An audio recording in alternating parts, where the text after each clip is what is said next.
Hello, my name is Paul Brooks, and I'm a publicist and a journalist based in Calgary, Alberta. I'm a friend of Bass Coast Festival, and they've asked me to interview some artists performing at this year's event, which is coming up really fast, July 8th to 11th, 2022. Today, I'm speaking with Anna Morgan, producer and DJ based in LA.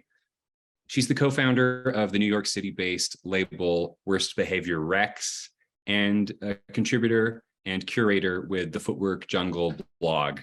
Hey, Anna. Hey, Paul. How's it going? It's going good. Thank you for connecting with me to talk about your music and Bass Coast Festival. Thanks for having me. Bass Coast is pretty much my favorite party on the planet. I've seen you at several Bass Coast festivals over the years, performing, but I'm pretty sure I also saw you volunteering at a festival once. Did that happen? The last year I was there, I wasn't performing, but I was stage managing the Boiler Room sets. So you might have seen me on stage, like with like a, walkie-talkie on or something like that. Totally. So how many Bass Coast festivals have you been to? 1, 2, 3, 4. I guess this would be my 5. Yeah, my 5th one. So what keeps you coming back to Bass Coast Festival? Why is it your favorite?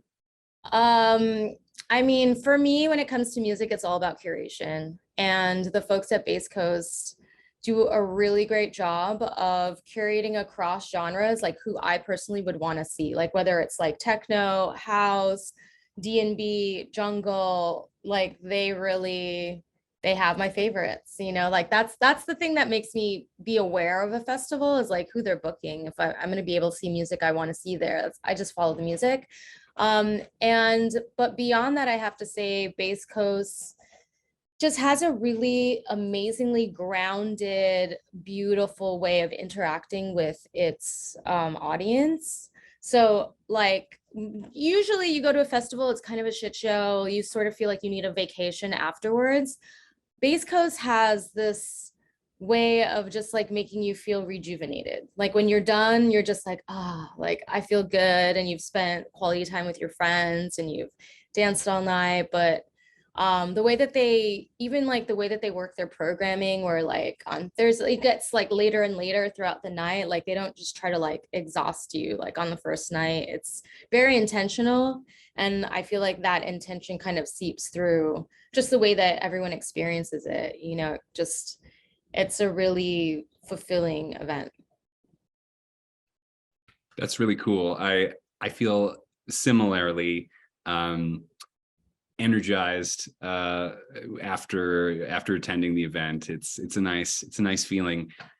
So you said that you were in 2019 you were involved with doing some stage managing for the Boiler Room set. Yeah. Now in 2022 you're performing in the Boiler Room at Bass Coast Festival.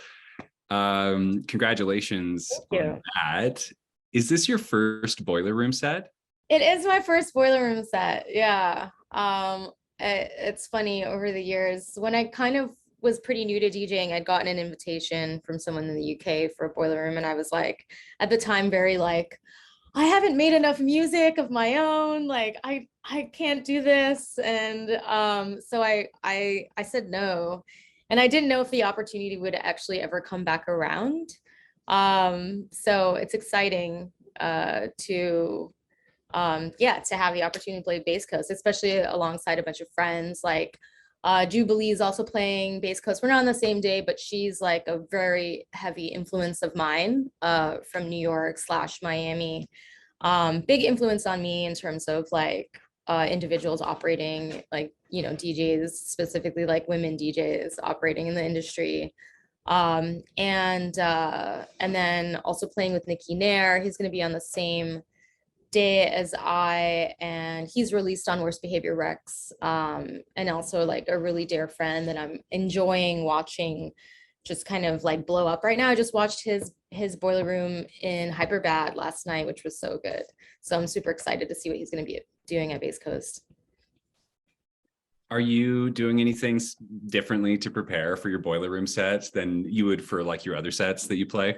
I mean, so to be completely honest, for most of my sets, I don't really do a lot of prep. It's more just like putting possibilities in a folder, and then depending on like where the energy is at, where I start playing, I usually kind of have an idea of like where I start, and then the rest sort of just is stream of consciousness.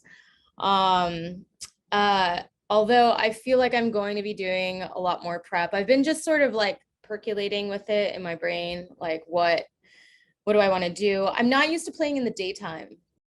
The first time I played at Base Coast, I played in the daytime at the Cantina stage, which I think is also what's going to happen at the Base Coast. I'm pretty sure it's at the Cantina stage, the boiler rooms. But and that was huge because I hadn't played at Base Coast before, but there were people there that were aware of me, which was really interesting to me. I mean, at that time, I really felt like no one, like a very like fairly insignificant as an artist. Like, I mean, I still honestly kind of feel like who knows who I am. But I remember getting there the first day at Base Coast, the year I was playing for the first time, and various people walking by me and being like, I'm excited for your set. And me being like, oh, that's so weird.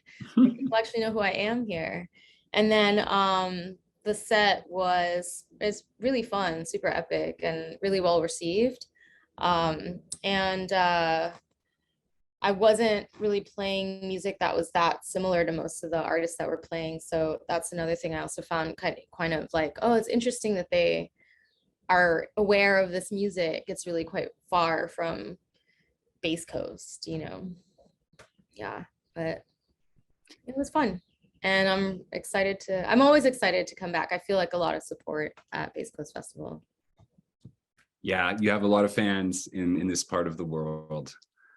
I want to talk about your record label, Worst Behaviour Recs, that you co-run with Bell Curve. Mm-hmm. Tell me, just describe the essence of the label. What's your elevator pitch for Worst Behaviour Recs?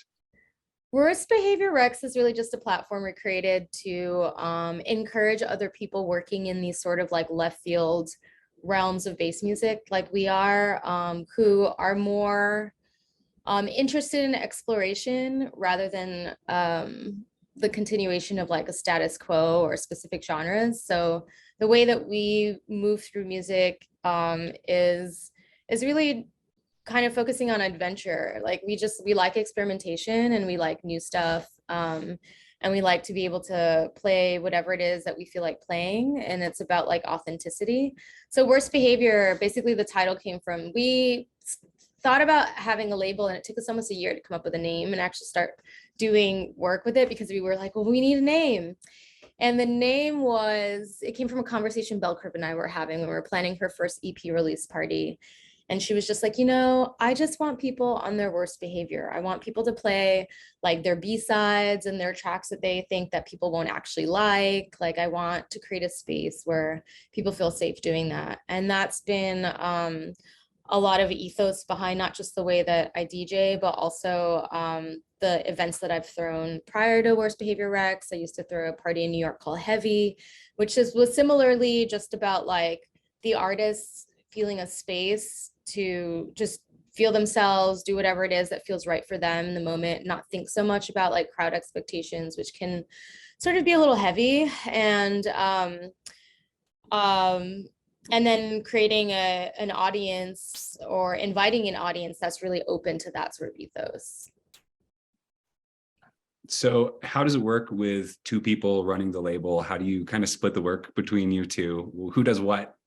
I'm mostly like the A&R person. So I've been around in the industry a lot longer than Bell Curve. She's like a pretty fresh artist in a lot of ways. And so I do have a ton of friends, and people send me a lot of music. So like our first EP was mostly music that friends had sent me, that I was just like, yo, this is a banger. Like, does it have a home? What are you going to do with it? And they consented to putting it out on the label. So I generally am the one that's sort of fielding like what artists we add to the label, and what music we're putting out. Obviously it's both of us, like in terms of, we don't do anything that both parties are not 100% behind. That's like a hardcore rule we had in the beginning. So even if someone's really excited about something and the other person's like, nah, I don't know how I feel about that, then it's a no. And then Bell Curve does a lot of the navigate, like emailing with like, you know, getting our masters done, that sort of stuff, you know, a lot more of the like paperwork. Day to day. Yeah, she's great at spreadsheets and organization. I'm not, so.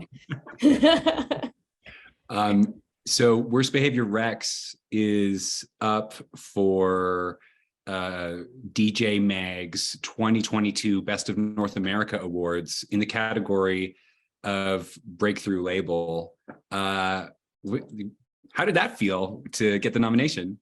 It's kind of wild, you know, it's kind of amazing to get nominated by such a well-respected platform.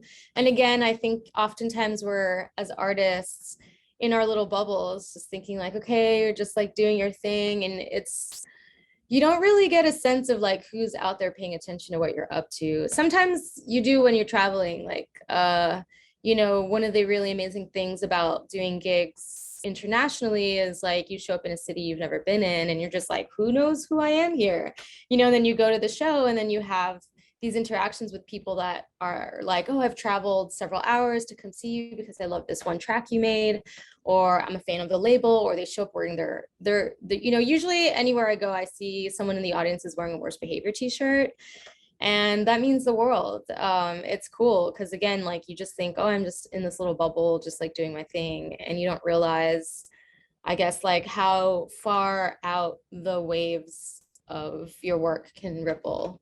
So that was exciting for both of us, for sure.